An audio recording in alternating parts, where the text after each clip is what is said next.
September 12, 1944, near Arracourt, northeastern France. Oberleutnant Hans Steinhardt pressed his eye against the periscope of his Panther tank, scanning the rolling farmland ahead.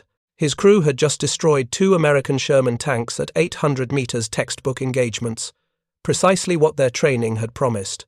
The 88mm gun had punched through the Sherman's frontal armor as if it were paper. Steinhardt allowed himself a moment of satisfaction. Another easy victory against American steel. Before we jump back in, tell us where you're tuning in from, and if this story touches you, make sure you're subscribed because tomorrow I've saved something extra special for you. Then something appeared in his field of vision that made no sense. A low-slung American vehicle, smaller than a Sherman, was moving across the landscape at a speed that seemed impossible. Steinhardt blinked, certain his eyes were deceiving him. Had briefed them extensively on American armor Shermans, the occasional Grant, perhaps a Stuart reconnaissance tank. But this thing was racing across open ground at what looked like 60 kilometers per hour, maybe more. His Panther, pride of the Wehrmacht's armored forces, could manage perhaps 45 kilometers per hour on a good road. This American machine was outpacing them on rough terrain. Before Steinhardt could relay coordinates to his gunner, the strange vehicle had disappeared behind a hedgerow. Seconds later, it emerged 500 meters to their flank, a position that should have taken minutes to reach. The American gun barked once. Steinhardt's world exploded in smoke and flame as the 76mm round penetrated his Panther's side armor. As he dragged his wounded loader from the burning wreck, one thought dominated his mind.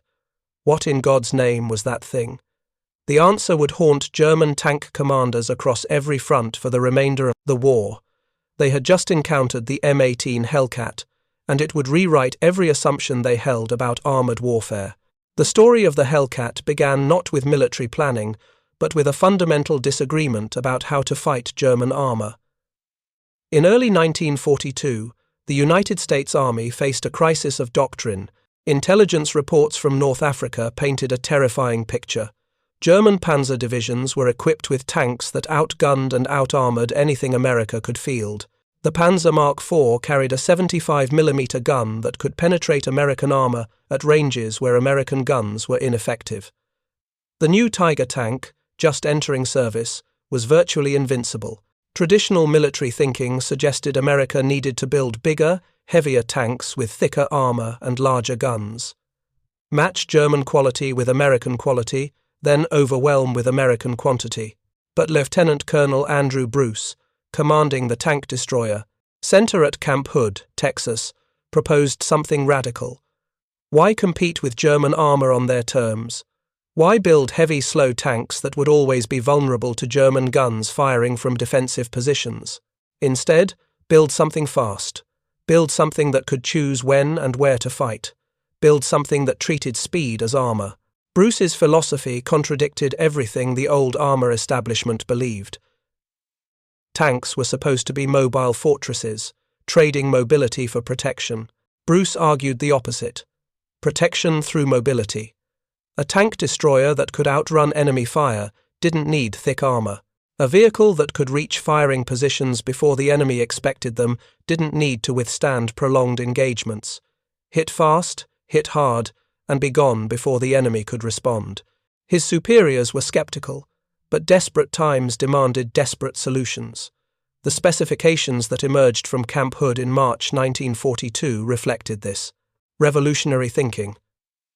Maximum speed, 55 miles per hour, nearly double what any existing American armored vehicle could achieve. Armor, minimal, just enough to protect against small arms fire and shell fragments. Gun, the most powerful anti-tank weapon America could mount on a mobile platform. Weight, keep it under 20 tons so it could race across any terrain without bogging down. Build it simple so it could be produced quickly and repaired easily in the field. Preparing and narrating this story took us a lot of time, so if you are enjoying it, subscribe to our channel, it means a lot to us. Now back to the story. The Buick Motor Division, more accustomed to building luxury automobiles than instruments of war, received the contract to design and produce this new weapon. Their engineers approached the project with the mindset of racing car designers rather than tank builders. Every component was analyzed for weight. Every system was optimized for speed. The result was designated the M18 gun motor carriage, but the crews who would drive it into battle gave it a name that captured its essence: Hellcat. The Hellcat that rolled out of Buick's manufacturing plant looked nothing like traditional tanks. Where German Panzers were angular fortresses of welded steel, the Hellcat was sleek, almost elegant. Its hull sat low to the ground, presenting a minimal target profile. The open-topped turret, controversial among traditionalists who demanded overhead protection, reduced weight and improved crew visibility. The suspension, adapted from racing car technology, could absorb punishment at high speeds that would shake apart conventional tank suspensions. And the engine, a Continental R9 7-5, the same radial aircraft engine that powered American bombers, gave the Hellcat acceleration that left observers stunned. But the real revolution was the gun. The 76mm Monet-One anti-tank gun could penetrate 4 inches of armor at Burr, 1,000 yards. Against German Panther tanks with side armor of 40mm, or Panzer Mark IVs with 50mm of side armor, the Hellcat's gun was devastatingly effective. The gun's muzzle velocity of 2,600 feet per second meant that at combat ranges, the round arrived almost instantaneously. German tank commanders would have no warning, no time to react. Testing at Aberdeen Proving Ground in Maryland revealed capabilities that exceeded even optimistic projections. The Hellcat achieved 55 miles per hour on roads and could maintain 35 to 40 miles per hour cross-country, speeds that left test observers shaking their heads in disbelief. The acceleration from 0 to 30 miles per hour took less than 10 seconds. The turning radius at full speed allowed the Hellcat to reverse direction in seconds. One test officer wrote in his report, "This vehicle redefines mobile warfare. It doesn't move like a tank. It moves like a predator." German intelligence first learned of the Hellcat's existence through prisoner interrogations in Italy during the spring of 1944. The reports were dismissed as American propaganda or prisoner exaggeration. A tank destroyer capable of 55 miles per hour? Impossible. Basic physics and engineering made such speeds unattainable for an armored vehicle carrying a 76mm gun. The prisoners must be confused, perhaps referring to a light reconnaissance vehicle. German tank commanders prepared for battle confident that American armor, while numerous, remained predictably slow and vulnerable. The reality would prove catastrophic for that confidence. The Hellcat entered combat in Italy in March 1944 with the 601st Tank Destroyer Battalion. Their first engagement near Anzio provided a preview of what was to come. A German counterattack by the 3rd Panzer Grenadier Division sent Panzer Mark IVs advancing toward American positions at dawn. The American defenders, including a platoon of 4 Hellcats, were outnumbered 2-1. Traditional tactics would have required a fighting retreat, trading space for time while inflicting casualties. Instead, the Hellcat platoon commander, First Lieutenant Edward Forrest, implemented the tactics they had drilled at Camp Hood. Rather than meeting the German advance head-on, the Hellcats raced 3 miles at maximum speed to reach the German flank. The maneuver, which would have taken conventional tank destroyers 20 minutes, took the Hellcats 6 minutes. They arrived at their firing positions before German scouts had even reported American movement. From hull-down positions at the edge of a vineyard, the Hellcats opened fire on the German column's exposed flanks. The engagement lasted 4 minutes. 6 Panzer Mark IVs were destroyed before German commanders could even determine where the fire was coming from. When German tanks turned to face the threat, the Hellcats were already gone, racing to new positions 2 miles distant. The German column, now facing fire from a completely different direction, lost 3 more tanks before breaking off the attack. The Hellcat platoon suffered 0 casualties and 0 hits. German after-action reports from that engagement expressed confusion about American tactics and equipment that seemed to violate the established rules of armored warfare. The German Panzer Arm in 1944 was built on a foundation of doctrine developed during the victorious campaigns of 1939 through 1942. That doctrine emphasized the primacy of the gun and armor. German tanks were designed to win duels, to destroy enemy tanks through superior firepower and survive return fire through superior armor protection. Speed was desirable but secondary. A Tiger tank moving at 23 miles per hour was acceptable because it could destroy any enemy tank at ranges where enemy guns were ineffective. A Panther, moving at 30 miles per hour, was sufficient because its sloped frontal armor could deflect most Allied shells. This doctrine had served Germany brilliantly in Poland, France, and the early years in Russia. German tanks, particularly the later models, were generally superior in one-on-one combat against Allied armor. German gunners trained extensively in long-range precision shooting. German tanks were equipped with superior optics, Zeiss precision instruments that allowed identification and engagement at ranges exceeding 2,000 meters. German tactical doctrine emphasized taking advantage of these strengths. Occupy strong defensive positions, let the enemy come to you, destroy them at maximum range. Against the Hellcat, every element of this doctrine became a liability. The Hellcat's speed meant it never had to approach German positions frontally. It could cover 5 miles in under 10 minutes, reaching flanking positions before German forces could reorient their defenses. The Hellcat's low profile meant German gunners trained to engage tank-sized targets often shot high, their range-finding calculations based on conventional tank dimensions. The Hellcat's acceleration meant it could appear from behind cover, fire, and disappear before German gunners could traverse their turrets and acquire the target. Most devastating of all, the Hellcat attacked the fundamental assumption underlying German armor doctrine, that combat would occur at the time and place the defender chose. German tanks in defensive positions were formidable. German tanks trying to respond to threats, appearing from unexpected directions at unexpected times, found their advantages negated. The superior optics were useless if the target appeared at close range from the flank and was gone before the optics could be brought to bear. The superior armor was irrelevant if the attack came against the thin side plates rather than the thick frontal glacis. Hauptmann Friedrich von der Heyde, commanding a Panzer company in France during the summer of 1944, documented the psychological impact in his diary. His entry from July 23 captured the growing crisis. We destroyed 3 American Sherman tanks this morning at ranges exceeding 1,200 meters. Textbook engagements. Our crews performed flawlessly. Yet this afternoon, 2 of my Panthers were destroyed by American tank destroyers that appeared from nowhere, fired, and vanished before we could respond. My surviving crews are rattled. They feel hunted rather than hunters. The Americans are changing the nature of the fight, and we have no doctrine to counter their tactics. The mathematics of the Hellcat's advantage were brutal. A German Panther traveling at 30 miles per hour needed 12 minutes to reposition 1 mile. A Hellcat traveling at 50 miles per hour needed 72 seconds.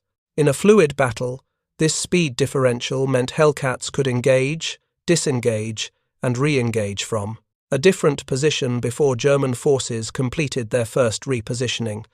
German commanders found themselves playing a deadly game of chess where their opponent moved 3 times for every one of their moves. The engagement at Arracourt in mid-September 1944 provided the definitive demonstration of Hellcat tactics against German armor. The German 5th Panzer Army launched Operation Panzerfaust, a major counter-offensive intended to halt the American advance toward the German border. The attacking force included 113 Panther tanks and supporting armor, a formidable concentration of German armor power. Defending was the American 4th Armored Division, including the 704th Tank Destroyer Battalion, equipped with Hellcats. The battle opened with traditional German tactics. Panther tanks advanced in formation, using terrain for cover, engaging American positions at long range. Initial exchanges favored the Germans. American Sherman tanks, attempting to engage Panthers frontally, suffered heavy losses.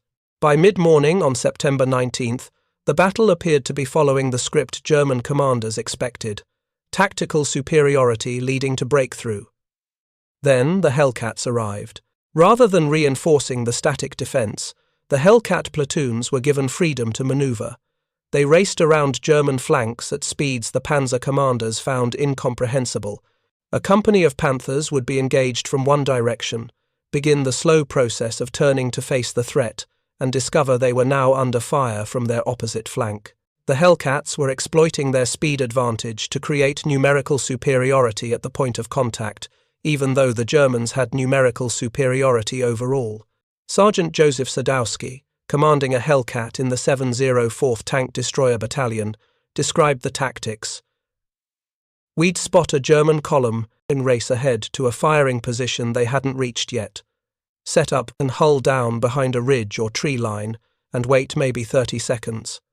When they came into our kill zone, we'd hit them in the sides. By the time they figured out where we were, we had already knocked out 2 or 3 of their tanks. Then we'd back up, race a mile or two to a different position, and do it again. We moved so fast they never knew where we'd appear next." The engagement at Arracourt lasted 9 days. When it ended on September 29th, the Germans had lost 86 Panther tanks and supporting armour.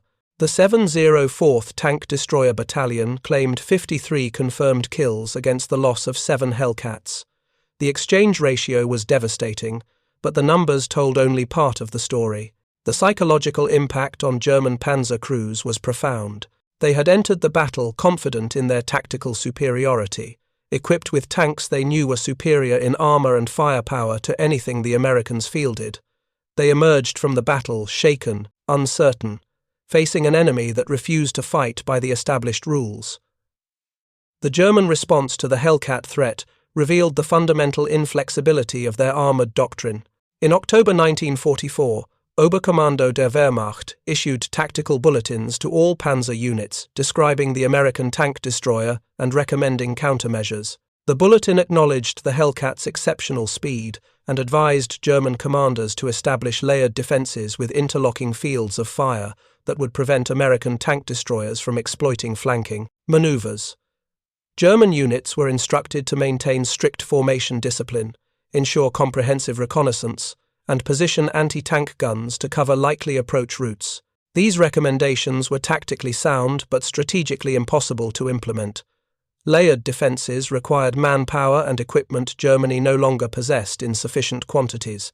Comprehensive reconnaissance required air superiority Germany had lost. Positioning anti-tank guns to cover all possible approach routes was impossible against an enemy that could appear anywhere within a 5-mile radius in under 10 minutes. The bulletin represented German military thinking at its most professional and most futile precise analysis of the problem. Methodical recommendations for solutions, and complete disconnect from the reality of diminishing resources and American material superiority. Lieutenant Klaus Weber, a Panther commander with the 9th Panzer Division, wrote to his wife in November 1944, describing the impossibility of following official doctrine. His letter, preserved in German military archives, captures the frustration of frontline commanders. Headquarters sends us beautifully printed bulletins explaining how to counter the American Hellcat. We should establish defensive perimeters. We should maintain reconnaissance screens. We should coordinate with infantry and anti-tank units. All excellent advice for an army that has fuel, ammunition, air cover, and reserves. We have none of these things. The Hellcats come when they choose, from directions we cannot predict, moving faster than our intelligence can track them. Yesterday, one appeared behind our position, destroyed 2 Panthers, and vanished before we could even traverse our turrets. The bulletin says nothing about how to fight ghosts. The Hellcat crews themselves were developing an almost athletic approach to armoured warfare. Traditional tank combat was methodical, deliberate, built on crew coordination developed over months of training. Hellcat combat was improvisational, reactive, demanding split-second decisions and physical reflexes more commonly associated with fighter pilots than tank crews. The open-topped turret, initially controversial, became an advantage as commanders could scan the battlefield with unrestricted vision, calling out targets and threats without the tunnel vision imposed by periscopes. Staff Sergeant John Parnell, a Hellcat commander with the 803 Tank Destroyer Battalion, described the experience as closer to racing than traditional tank operations. The crews bonded differently than in conventional tanks. They needed to trust each other's instincts, react to situations without lengthy radio communication, and maintain cohesion while moving at speeds that made standard tactical procedures impossible. Parnell's crew developed hand signals for rapid communication during high-speed maneuvers, signals for speed changes, direction shifts, target acquisition, all executed while the Hellcat was racing across rough terrain at 40 miles per hour. The training program at Camp Hood evolved to reflect the unique demands of Hellcat operations. Traditional tank destroyer training emphasized gunnery and defensive positioning. Hellcat training became something radically different. Crews practiced high-speed navigation across obstacle courses designed to simulate combat conditions. They learned to estimate distances and angles while moving at maximum speed. They drilled on rapid deployment, racing to a firing position, stopping, firing, and resuming movement in under 20 seconds. Physical fitness became crucial as the high-speed maneuvers subjected crews to forces that could cause injury if they weren't properly braced. The tactical employment of Hellcats required commanders who understood the psychological dimensions of speed. Colonel Creighton Abrams, commanding the 37th Tank Battalion and later coordinating with attached tank destroyer units, recognized that the Hellcat's greatest weapon wasn't its gun, but its ability to create uncertainty in enemy minds. German commanders trained on methodical doctrine found themselves paralyzed by an enemy that violated every assumption. Should they advance and risk flank attacks? Should they dig in and risk being bypassed? Should they concentrate forces for mutual protection and risk being overwhelmed at another point? The Hellcat's speed meant that every decision German commanders made was potentially wrong, because the situation could change completely in the 5 minutes it took to implement any decision. The winter of 1944 brought new challenges that highlighted both the Hellcat's capabilities and limitations. The Battle of the Bulge, Hitler's desperate winter offensive launched in December, initially caught American forces off balance. German Panzer divisions, carefully husbanded and equipped with the new King Tiger tanks, achieved tactical surprise and significant initial advances. The weather was atrocious: snow, ice, fog that grounded Allied aircraft and reduced visibility to meters. German commanders hoped these conditions would negate American advantages in air power and mobility. The Hellcats proved unexpectedly effective in winter conditions, precisely because of their speed and agility. While heavier American and German tanks struggled with icy roads and snow-covered fields, the Hellcat's relatively light weight and wide tracks gave it surprising mobility. Tank destroyer battalions became rapid reaction forces, racing through winter conditions to threatened sectors, engaging German spearheads, then withdrawing before German infantry could consolidate positions. The open-topped turret, a liability in terms of crew exposure to winter weather, allowed immediate response to threats appearing through the fog and snow.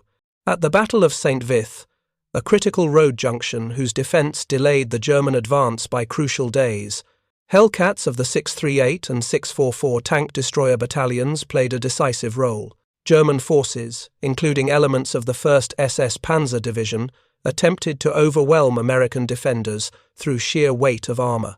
The town's narrow streets and close terrain negated German range advantages and created perfect conditions for Hellcat ambush tactics.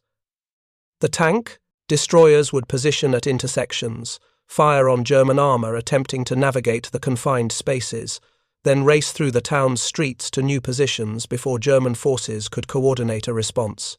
Obersturmbannführer Joachim Paper, commanding the 1st SS Panzer Division's spearhead, later testified about the frustration of fighting in St. Vith.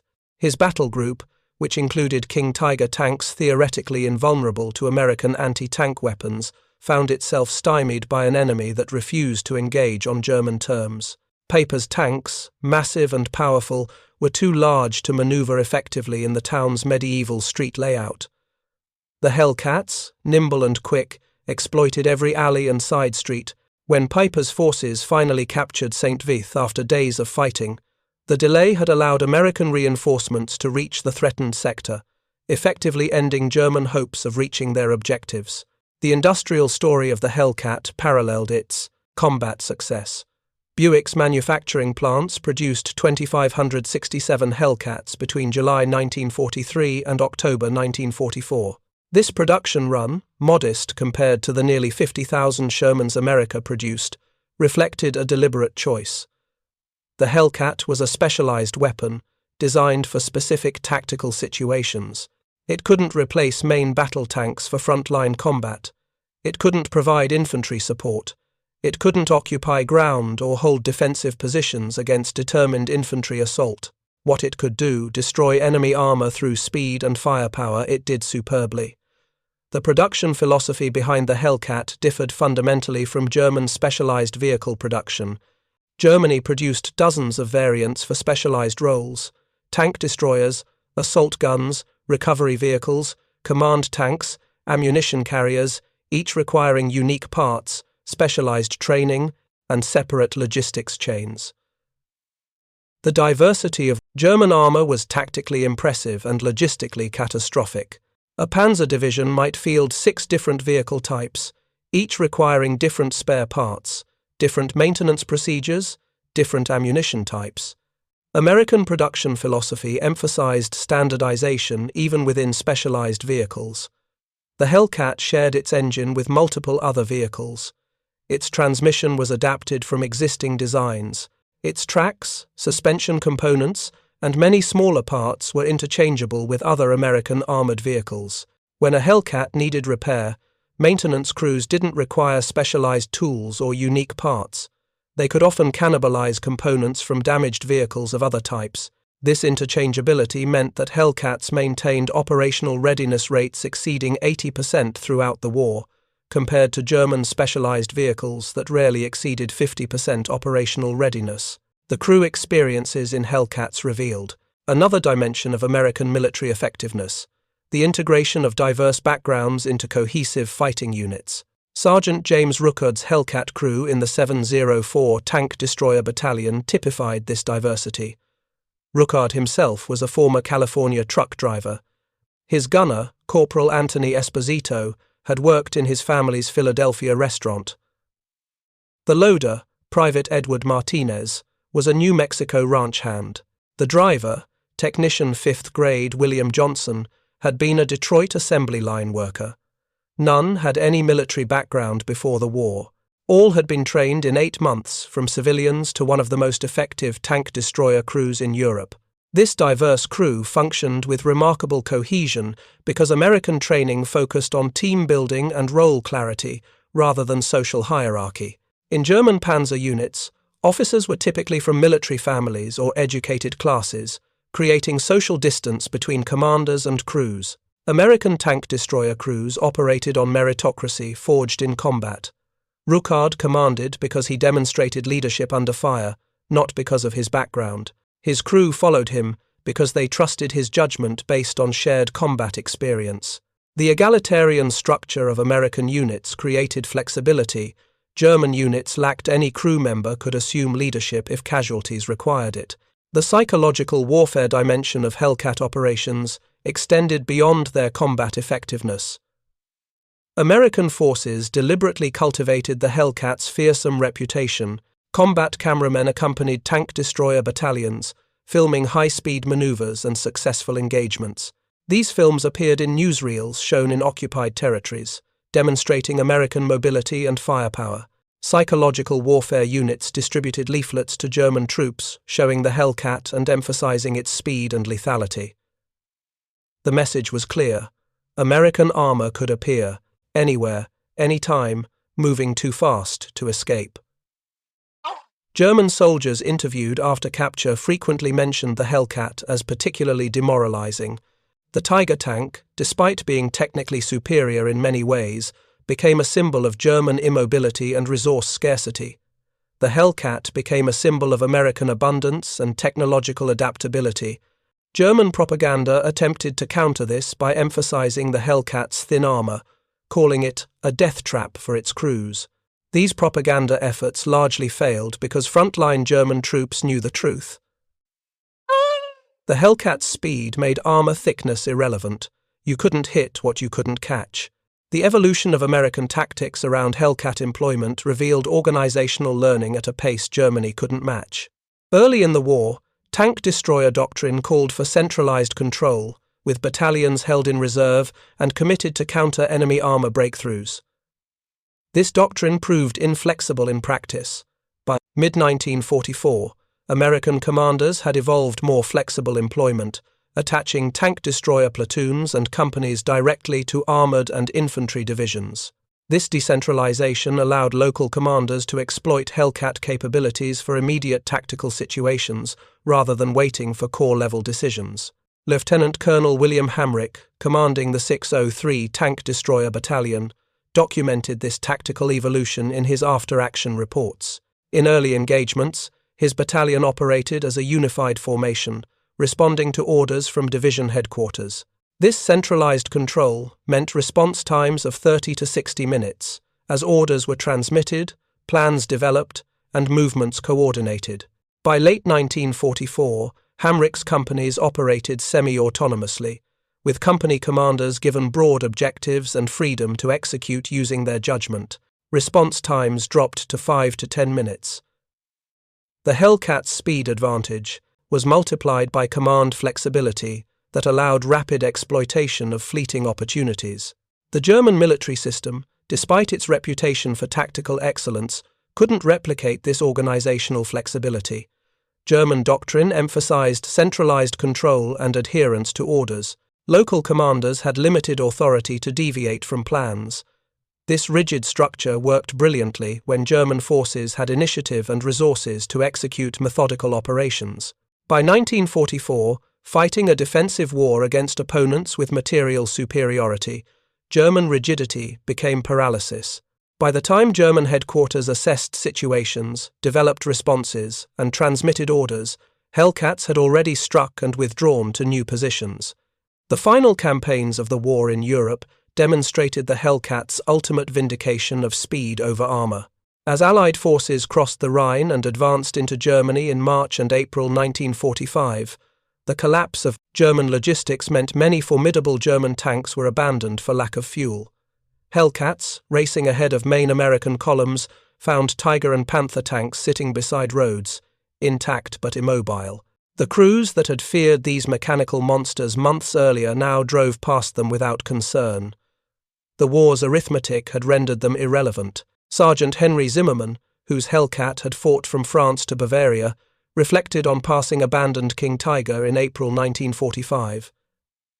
There it sat, this massive beast that could have destroyed us from 2 kilometers away, but it was out of fuel, and we were racing toward Munich at 50 miles per hour. All that armor, that huge gun, that engineering excellence useless because they couldn't keep it supplied and moving.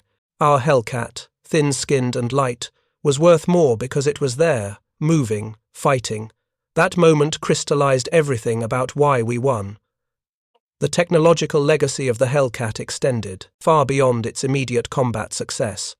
The vehicle represented a philosophical breakthrough in military thinking that would influence armored warfare doctrine for decades.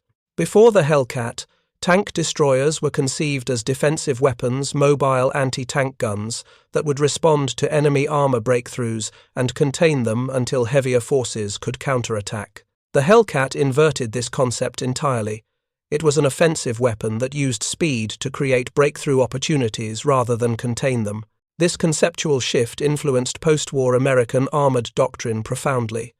The United States Army's development of air mobile forces in the 1950s and 60s drew directly from Hellcat experience. The idea that mobility and firepower could substitute for armor protection, that speed could be used offensively to create tactical advantage, that light forces properly employed could defeat heavier opponents. These principles learned with Hellcats became foundational to helicopter cavalry and rapid deployment forces. The intellectual lineage from the Hellcat to the Apache helicopter gunship was direct and traceable.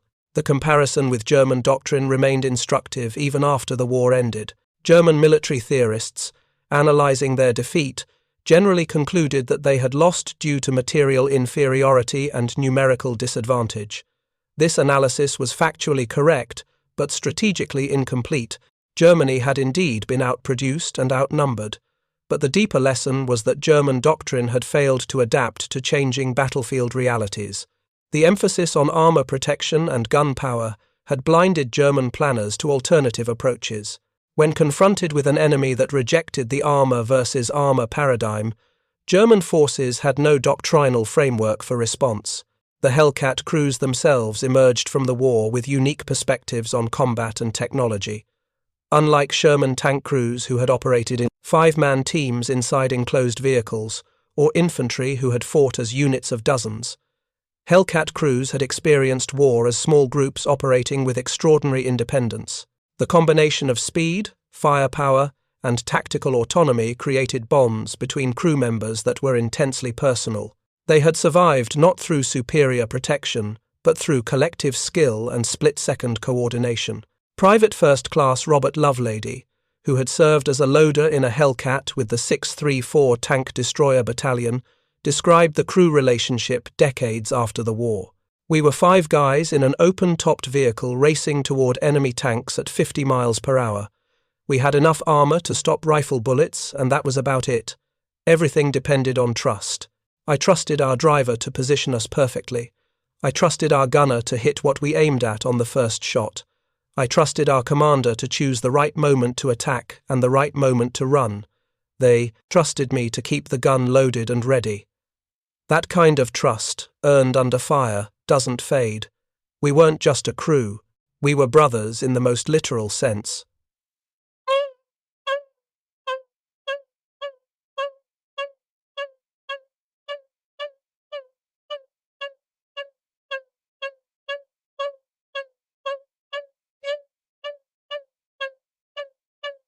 The statistical record of Hellcat operations validated Lieutenant Colonel Bruce's original vision completely. Tank destroyer battalions equipped with Hellcats achieved kill ratios that exceeded even optimistic projections. The 704 Tank Destroyer Battalion, operating from July 1944 through May 1945, was credited with 539 confirmed German armoured vehicle kills against the loss of 31 Hellcats. Other battalions recorded similar ratios. The 603 Tank Destroyer Battalion claimed 447 kills for 27 losses. The 805 Tank Destroyer Battalion recorded 392 kills for 23 losses. These numbers represented more than tactical success. They demonstrated that the fundamental assumptions underlying German armour superiority were flawed. German tanks were indeed superior in one-on-one duels where both combatants fought according to established rules, but the Hellcat refused to fight according to those rules. It transformed armoured combat from a contest of engineering excellence into a contest of tactical flexibility and operational tempo. In that contest, American doctrine and American equipment proved decisively superior. The human cost differential between Hellcat operations and conventional tank operations revealed another dimension of the vehicle's effectiveness. Sherman tank crews suffered casualty rates approaching 50% in the European theatre. The enclosed fighting compartment became a death trap when penetrated by German anti-tank rounds. Fire was a constant threat. Crews who survived one tank being knocked out often faced the trauma of being assigned to another Sherman, knowing their odds of survival decreased with each engagement. Suffered significantly lower casualty rates despite operating in a vehicle with minimal armour protection. The open turret allowed rapid escape when the vehicle was hit. More importantly, the speed and tactics meant Hellcats were hit far less frequently than Shermans. When a Hellcat was destroyed, it was usually because the crew had made a tactical error or encountered an impossible situation, not because they had been forced into a slugging match against superior German armour. The psychological impact of this difference was profound. Hellcat crews went into combat confident that their survival depended on their skill rather than chance. The maintenance and logistics story of the Hellcat illustrated American industrial advantages at the most practical level. German specialized vehicles required unique parts that could only be manufactured in specific factories in Germany. When those factories were bombed or when transportation networks were disrupted, German specialized vehicles became inoperable, regardless of whether they had been damaged in combat.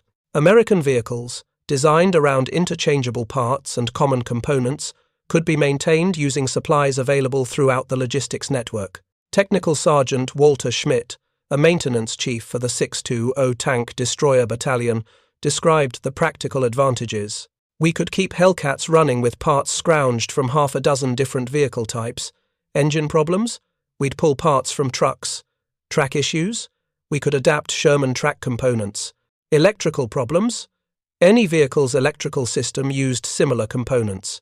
The Germans had beautiful engineering with their specialized vehicles, but beautiful engineering that requires exact replacement parts from factories 1,000 miles away isn't useful engineering.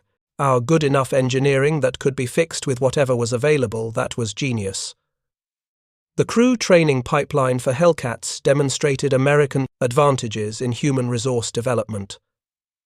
Germany, facing manpower shortages by 1944, shortened training cycles and sent barely prepared crews into combat. New Tiger or Panther crews might receive only weeks of training before being committed to battle. They learned through experience if they survived long enough to gain experience. The casualty rates among new German armoured crews were catastrophic. American training for Hellcat crews remained consistently thorough throughout the war. Camp Hood's training cycle was 12 weeks of intensive instruction. Crews learned not just how to operate their vehicles, but how to think tactically, how to exploit speed advantages, how to coordinate as teams. They practiced on actual Hellcats, firing thousands of rounds, driving hundreds of miles, executing tactical scenarios until responses became instinctive.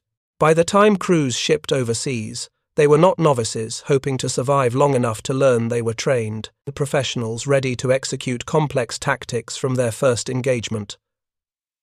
The impact of this training differential compounded over time. German crews that survived gained experience, but there were fewer and fewer experienced crews as casualties mounted and replacement training deteriorated. American crews arrived consistently well-trained, and those who survived gained additional experience while maintaining the skills learned in comprehensive training. By late 1944, the average American Hellcat crew was both better trained initially and more experienced in combat than the average German Panzer crew.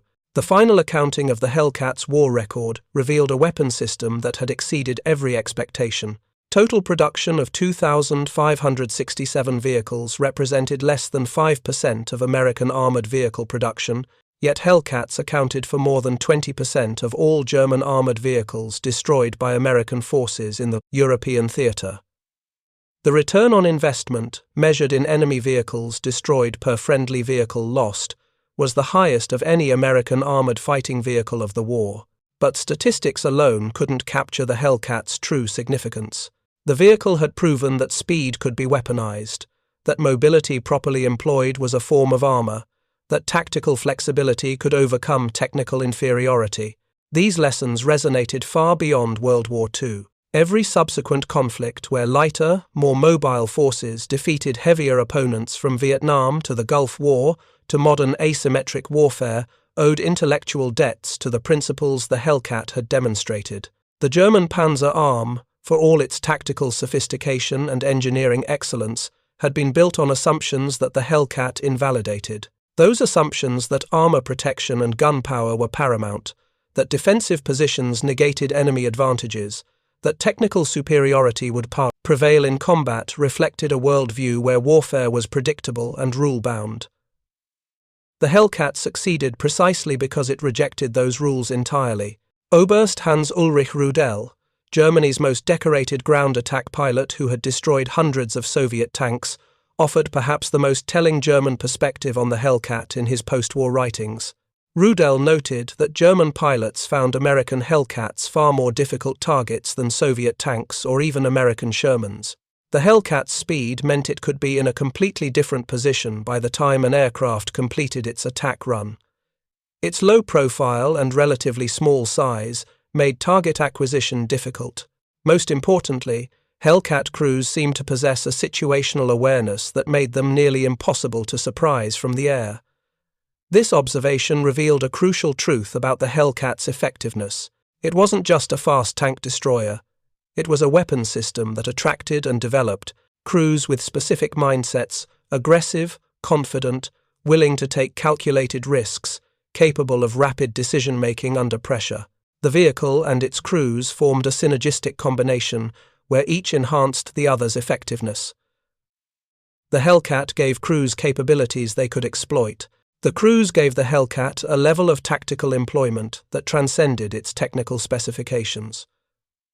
The post-war fate of surviving Hellcats illustrated the temporary nature of technological advantage.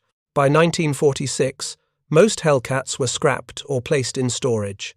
The specific tactical situation that had made them so effective, mobile warfare against opponents with superior armor but limited mobility, no longer existed. New challenges required new solutions. The lessons the Hellcat taught, however, remained permanently valuable. Speed, flexibility, and tactical innovation would always have value in warfare regardless of technological changes. Veterans of Hellcat crews maintained connections long after the war ended. Battalion reunions drew hundreds of former crew members who shared bonds forged in high-speed combat. These gatherings revealed that the men who had served in Hellcats carried their experience differently than veterans of other armored units. There was less trauma, less regret, less survivor's guilt. The combination of lower casualty rates and the sense that their survival had depended on skill rather than luck gave Hellcat veterans a perspective on their service that was uniquely positive. Staff Sergeant William Canfield, who had commanded a Hellcat from Normandy to Bavaria, reflected on this at a reunion in 1985. "We mourned the crews we lost, absolutely. But we didn't carry the weight of feeling helpless that I've heard from Sherman crews who felt like they were sent into meat grinders.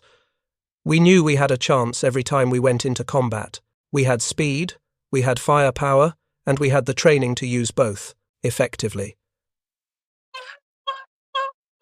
When we lost people, it hurt terribly, but we didn't feel like they'd been wasted or sacrificed needlessly. They'd been doing a difficult job with excellent tools, and they'd been unlucky or made mistakes under impossible pressure. That's war. That's different from feeling like you were sent to die in inadequate equipment." The technical analysis of the Hellcat, conducted by military historians in subsequent decades, consistently reached the same conclusions. The vehicle represented optimal design for its specific mission. It was neither over-engineered nor under-capable. It matched weapon, platform, and tactical doctrine in nearly perfect alignment. The open turret, controversial during development, proved essential for the high-speed operations the vehicle conducted. The light armor, criticized by traditionalists, was precisely adequate for a vehicle that relied on speed and surprise rather than absorbing hits. The powerful gun was exactly what was needed to defeat German armor at the ranges Hellcat tactics created. This design philosophy optimization for specific mission, rather than pursuit of general-purpose excellence, became a model for subsequent weapons development. The idea that different tactical situations might require fundamentally different vehicle designs rather than minor variations on a standard platform was revolutionary in 1942. By the 21st century, it had become standard military procurement thinking, traceable directly back to the success of specialized vehicles like the Hellcat. The final measure of the Hellcat's impact came from an unexpected source. Soviet military analysts studying American tactics after the war paid particular attention to tank destroyer operations. The Soviets, who had relied primarily on mass production of main battle tanks and specialized assault guns, recognized that American employment of highly mobile tank destroyers represented a tactical approach they had not fully exploited. Post-war Soviet development of vehicle classes like the tank destroyer and airborne fighting vehicles drew directly from analysis of American Hellcat operations. The vehicle that had terrified German Panzer crews influenced Soviet doctrine for decades. When the last combat veteran of the Hellcat battalions passed away in 2017, the obituaries noted his service but rarely captured the full significance of what his generation had accomplished. They had not simply driven fast tank destroyers into combat, they had validated a completely new approach to armored warfare. They had demonstrated that speed and tactical innovation could overcome technical disadvantages. They had proven that properly trained crews in well-designed equipment could defeat opponents with superior individual weapons. These lessons echoed through military doctrine long after the specific vehicle that taught them had been relegated to museums. The story of the Hellcat is ultimately a story about the power of innovative thinking confronting established doctrine. German Panzer forces represented the culmination of traditional armored warfare theory, heavily armored vehicles, fighting set-piece battles. The Hellcat represented rejection of that entire paradigm. It succeeded not by being a better version of what everyone else was building, but by being something fundamentally different. In an era when military establishments often struggled with innovation, the Hellcat demonstrated that revolutionary rather than evolutionary thinking could deliver decisive advantages. That lesson remains as relevant today as it was when the first Hellcat raced across a French field at 55 miles per hour, leaving stunned German tank commanders in its dust. Up next, you've got two more standout stories right on your screen. If this one hit the mark, you won't want to pass these up. Just click and check them out. And don't forget to subscribe and turn on the notification bell, so you don't miss any upload from us.